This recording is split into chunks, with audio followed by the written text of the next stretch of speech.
Hey everyone, today we're going to be checking out the Fender Players series versus the Fender Standard series Stratocaster.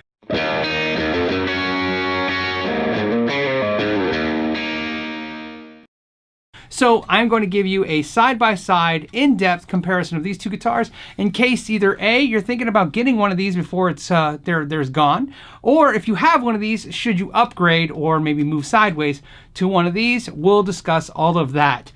So first up, what we have is a Fender Standard Made in Mexico Stratocaster, and if we remove the pick guard, we're going to notice how it's routed, and it's a standard route pattern for all of their Mexico Standard guitars. Humbucker, single, single. Now what we have here is the 2018 Players Series Stratocaster, and if we remove the pick guard, we're going to notice that the routing is a lot different. It's exactly like the American series where it's humbucker, single, humbucker. So here we have the Made in Mexico 5-way switch and 3 potentiometers that are made in Taiwan. Pretty standard electronics that are in the Mexican Standard. They're also in the American Standard as well. You have the ceramic pickups that sound full and bassy. They kind of have a P90 vibe to them. You don't see those in any of the American series guitars, but they're not necessarily bad. Like I said, a lot of people like them if you like the fuller, kind of bigger sound and less stratty tone. Now back in the 2018 Player Strat, you're noticing the 5-way switch looks identical. It's the same switch that they're using in the Mexican Standard and the American Standard and Professional Series Stratocasters. So you're looking at the same switch. They didn't downgrade anything. I think a lot of people thought that might be an issue, that they might gone to a cheaper kind of component there, but that doesn't seem to be the case by visually or physically inspecting it. You can also see they're using the same potentiometers that they're using in the Made in Mexico Standard and American Series guitars. So again, no downgrade in electronics. I think it looks and feels the exact same, so part numbers seem to line up. One cool thing that you notice is that they went ahead and made it more like the American Strat by wiring the tone control to the bridge pickup. So you have a tone control for your bridge, just like in the American series, which has the same capacitor that the Standard Mexico and Americans have. Plus, they went ahead and went to the Alnico pickups that look exactly like they did back when they were doing the American Standards before they made the upgrade to put those custom Fat 50 pickups. If you guys remember, the American Standards used to have their own pickup, and then they made an upgrade to the Fat 50s, and then of course to the Professional Series. This looks a lot like an American Standard Strat to me.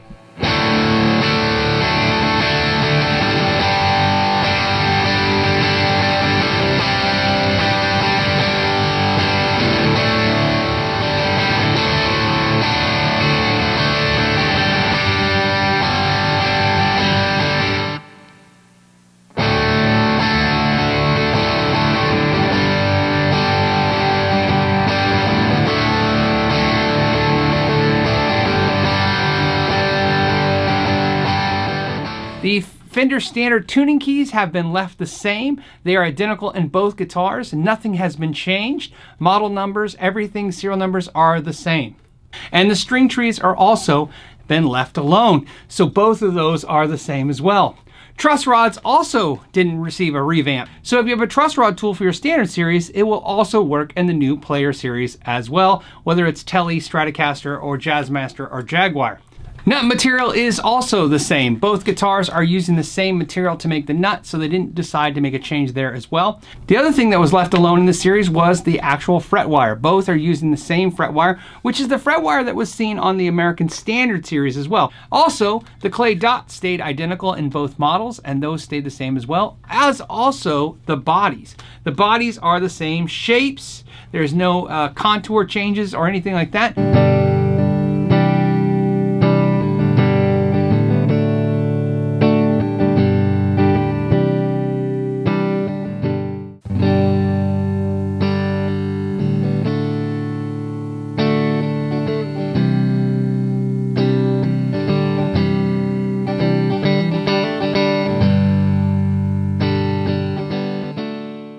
Pickguard dimensions are the same, but of course, the biggest changes are these necks. Now, The standard series had a 21 fret, and now the new player series will have 22 frets. So now you get that extra fret, which is sometimes really important to you. If you need that note, you need it. Something to note, the necks are 100% interchangeable. They're not changed in any way, shape, or form. Like the American necks, the fretboard is just extended. So there is no real change in the way the necks are made. They're the same neck, just the fretboard on the 22 fret is slightly longer and hangs over the body a little bit more. As seen here on the Mexican standard Stratocaster, the fretboard is lined up with the end of the neck. But when looking at the new Stratocaster, you can see that the fretboard hangs over that, just like it does on the American series. Again, the neck being the same, the fretboard just being extended. One of the cool changes is the back plates. Now, they've added the Fender F to the back plate, removing the standard no logo back plate. So this to be more like the American series, although the American series has the Corona California etched in there. This has the F. But I like that. I think it's a welcome change. It's just one more thing for Fender to kind of cement the fact that this is an actual Fender product and they're proud of it.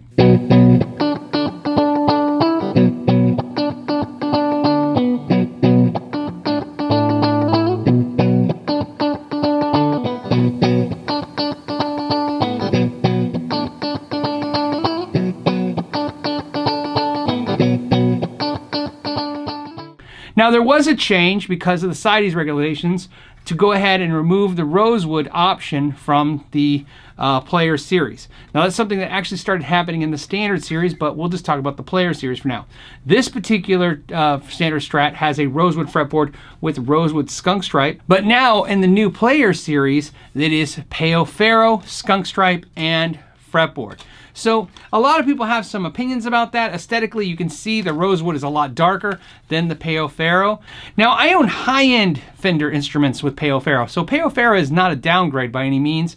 It's something that's been used on the Stevie Ray Vaughan Stratocaster, on some of the deluxe series guitars and basses in the past. Something that Fender has used in the past, not just a kind of an opt-out of the CITES regulations to go to Peo Ferro. There's been some guitars in their history using this, and almost in every case in a premium style model. So there's no downgrade of it being Peo Ferro.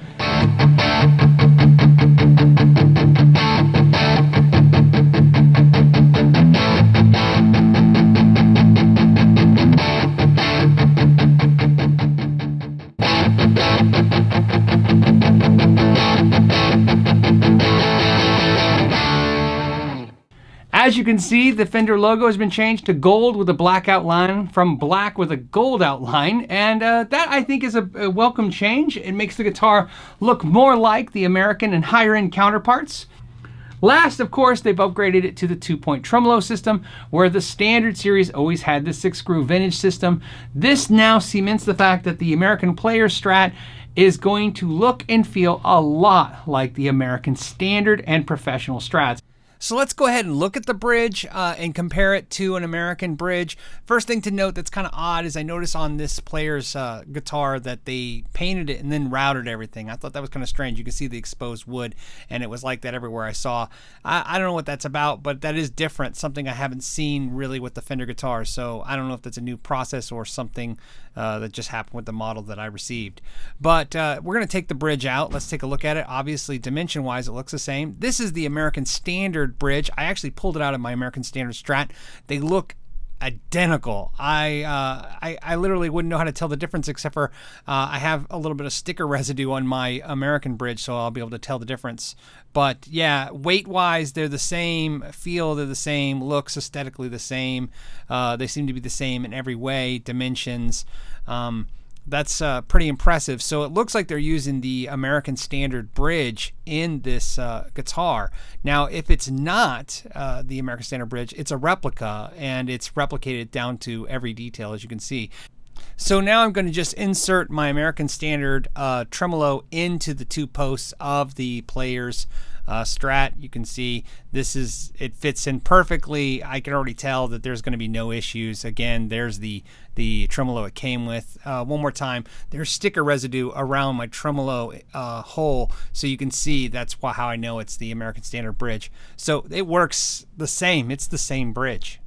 I wanted to real quickly check the output jack too to see, and it looks pretty good. It looks like a downgrade in quality of the way it feels compared to the ones in the past, but I don't know if they actually downgraded it on all the models going forward or if that's just a change, you know, sign of the times, a change. It's not a bad component by any means. It just doesn't feel as robust as I remember them feeling, especially on my other ones. I still prefer a Switchcraft branded component. So all of that being said, my first impressions are very good. I prefer a lot of things about the new player Strat. One thing to take notice is there's a change in the neck carve, the way the neck feels. What you will notice is this standard Strat feels a lot like the American Standard. So that's a very familiar neck carve for a lot of us. However, this new player Strat neck carve feels a lot like the new American Professional neck carve. So if you did not like the American Professional neck versus the American Standard, you might have the same issues with these two guitars. But if you did prefer the new neck, you might like this neck. The way I explain the neck differences, they are the same depth. They feel almost the same. What happens is this neck feels like more of a U and less of a C.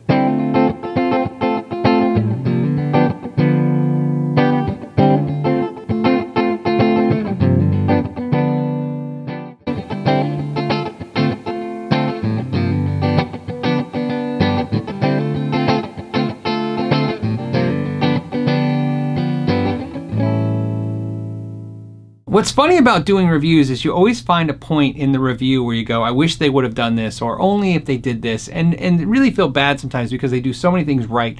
In this case, I couldn't find anything to pick on the guitar about, other than I really wish they would include a gig bag again.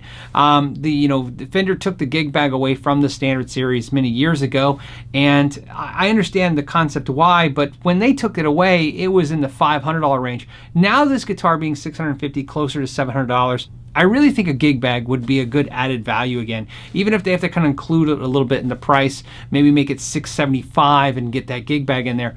That is a feature I think a lot of us are yearning for. In the comments, when I did the open box, that was the only comments I saw that really kind of were constructive that I thought were really interesting was, hey, why not a gig bag? I agree as well. You know, at a guitar like that, I think a traveling case of some sort or a gig bag would be a nice added value. Other than that, I think if you're looking at the Professional Series, I would definitely give it a try.